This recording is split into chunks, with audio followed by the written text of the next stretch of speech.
தமிழ் ஜனம் நேயர்களுக்கு வணக்கம். மீண்டும் ஒரு பியாண்ட் த ஹெட்லைன்ஸ் நிகழ்ச்சியில் சந்திக்கிறதுல மிக்க மகிழ்ச்சி. எலி கொஹைன் இவரை பற்றி தான் இன்னைக்கு பார்க்க போகிறோம். யார் இந்த எலி கொஹைன்? இஸ்ரேல் உள்ள போய் இவரோட பேரை சொன்னால் இன்றைக்கும் இஸ்ரேலிய மக்களுக்கெல்லாம் ஒரு கூஸ் பம்ப்ஸ் வரும். இஸ்ரேலோட உளவு அமைப்பான மொசாடில் போய் அவரோட பேரை சொன்னால் அவரை ஒரு தெய்வமாக பார்ப்பாங்க. அந்த அளவுக்கு இஸ்ரேலில் ஒரு ஹீரோவாக போற்றப்படுபவர் தான் எலி கொஹைன். அவரை பற்றி தான் இன்றைக்கி பார்க்க போகிறோம். ஏன் அவரை பற்றி இன்றைக்கி பியாண்ட் த ஹெட்லைன்ஸில் பார்க்க போகிறோம் அப்படிங்கிறதுக்கு பின்னாடியும் ஒரு பெரிய காரணம் இருக்குது.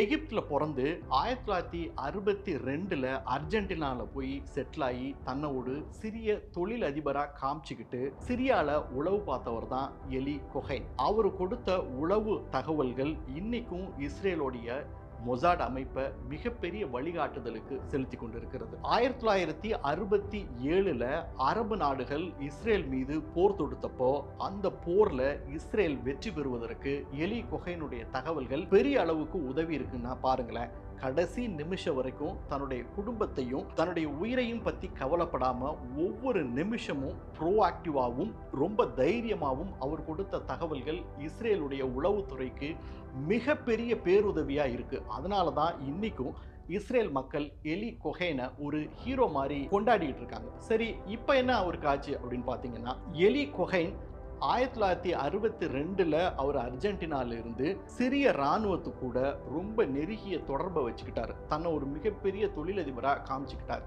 ஒரு கட்டத்தில் அவர் சிரியாவிலே போய் செட்டில் ஆகுறாரு. சிரியாவில் போய் சிரிய இராணுவ உயர் அதிகாரிகளோட ஒரு நெருங்கிய தொடர்பை ஏற்படுத்துறாரு. சிரியாவுடைய இராணுவ ரகசியங்கள், இராணுவ திட்டங்கள் இதை எல்லாமே கொஞ்சம் கொஞ்சமாக அவர் இஸ்ரேலுடைய மொசாடுக்கு தகவலாக அனுப்புகிறாரு. இதனால பல நேரங்களில் இஸ்ரேல் சிரியாவுடைய திட்டங்களை முறியடிக்கிறதுக்கு இது ஒரு மிகப்பெரிய உதவியாக இருக்கு. ஒரு கட்டத்தில் அவர் சிரியாவோட அரசியல் தலைவர்கள் கூடயும் ரொம்ப நெருக்கமாகறாரு. ஒரு கட்டத்தில் அவரை சிரியாவுடைய பாதுகாப்புத்துறை அமைச்சராகவே போடலாம் அப்படிங்கிற அளவுக்கு சிரியா ஆலோசிக்க ஆரம்பிச்சிருச்சு. அந்த அளவுக்கு சிரியாவில் ஒரு செல்வாக்கு மிக்க மனுஷனாக மாறுறாரு இஸ்ரேலுடைய ஒரு உளவாளி. அப்போ ஒரு கட்டத்தில் தொடர்ச்சியாக தாங்கள் போடுகிற திட்டங்கள் எல்லாம் ஃபெயிலியர் ஆகிறத சிரிய இராணுவம் கண்டுபிடிக்கிறது. அவங்க அதை புரிஞ்சுக்கிறாங்க. இங்கேருந்து யாரோ கொடுக்கக்கூடிய ஒரு உளவு தகவல் தான் தங்களுடைய திட்டங்களுடைய தோல்விக்கு காரணம் அப்படிங்கிறத கண்டறிகிறாங்க. அதற்காக அவங்க பல முயற்சி எடுக்கிறாங்க. அது எல்லாமே தோல்வியில் முடியுது. அதற்காக ஒரு கட்டத்தில் அவங்க ரஷ்யாவோட உதவியை நாடுறாங்க. ரஷ்யா கொடுத்த ஒரு கருவியின் மூலமாக தங்களுடைய நாட்டில் ஒட்டு மொத்தமாக எல்லா ரேடியோ தொடர்பையும் துண்டிச்சு இங்கேருந்து இஸ்ரேலுக்கு யார் ரேடியோ தகவலை அனுப்புகிறாங்க அப்படின்னு கண்காணிக்க ஆரம்பிக்கிறாங்க.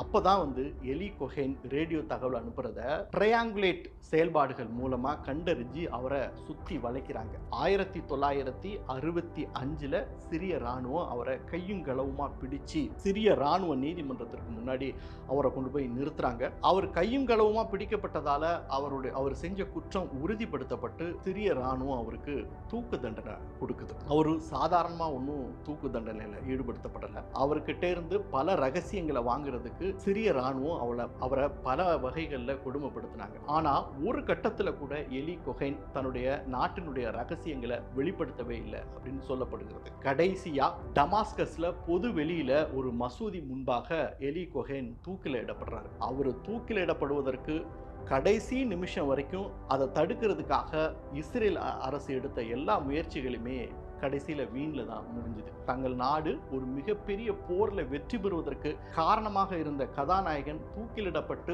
கொல்லப்படுவதை இஸ்ரேல் இராணுவம், இஸ்ரேல் அரசு வேடிக்கை மட்டும்தான் பார்க்க முடிஞ்சுது. ஆனால் அவருக்காக ஏதாவது ஒன்று செஞ்சே ஆகணும் அப்படின்னு மொசாட் முடிவெடுத்துச்சு.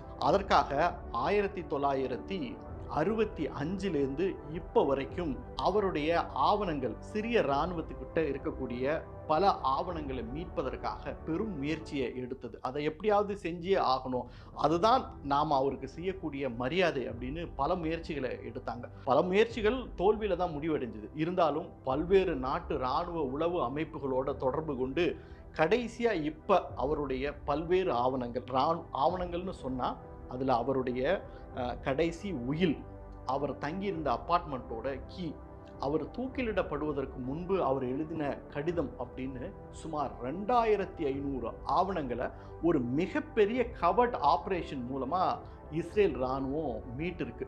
தங்கள் நாட்டு ஹீரோவுக்கு செஞ்ச ஒரு கொடுத்த மிகப்பெரிய அங்கீகாரமா இதை இஸ்ரேல் ராணுவம் பார்க்குது. இப்போ இந்த மீட்டெடுத்த ஆவணங்களை எல்லாம் அவங்க இஸ்ரேல்ல ஒரு எலி கொகைன் பேர்ல ஒரு மிகப்பெரிய மியூசியத்தை கட்டமைச்சு அதுல வைக்க போறதா சொல்லியிருக்காங்க.